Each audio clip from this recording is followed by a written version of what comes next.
नमस्कार मित्रांनो. तर आज आपण बनवत आहोत श्रीकृष्णाची पेंटिंग. यापूर्वी तर तुम्हाला माहितीच असेल, की आपण स्केच केलेलं होतं श्रीकृष्णाच्या पेंटिंगचं. तर आज आपण त्यावरती कलर स्टार्ट केले आहेत.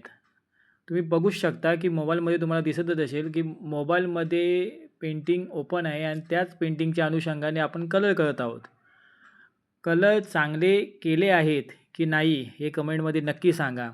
आणि ही पेंटिंग लवकरात लवकर कशी पूर्ण होईल यावरती मी विशेष लक्ष देतो आहे. आणि एकदम डिटेलिंग वर्क करण्याचा प्रयत्न करतो आहे. जेव्हा ही पेंटिंग पूर्ण होईल तेव्हा अतिशय सुंदर दिसणार आहे. तर तुम्ही पण मला सांगा की पेंटिंग तुम्हाला आवडलेली आहे की नाही?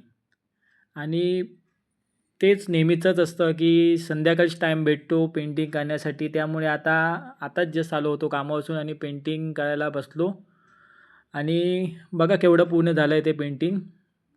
या ॲक्चुअली पेंटिंगमध्ये नाही, ह्या पेंटिंगमध्ये डिटेलिंग वर्क जास्त आहे. म्हणजे जे श्रीकृष्णाच्या डोक्यावरती जी पगडी आहे, त्या पगडीमध्ये बघा फ्लॉवर दिसत आहेत तुम्हाला.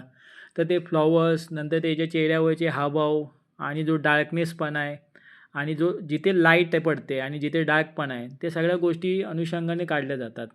आणि त्यावरती जोपर्यंत विशेष लक्ष दिलं जाणार नाही, तोपर्यंत ती पेंटिंग एकदम परफेक्ट बनणार नाही. त्यानंतर बघा पेंटिंगमध्ये कृष्णाचे जे चेहऱ्यावरती बघा एक नाम आहे, नंतर जी केसाची बट आली आहे.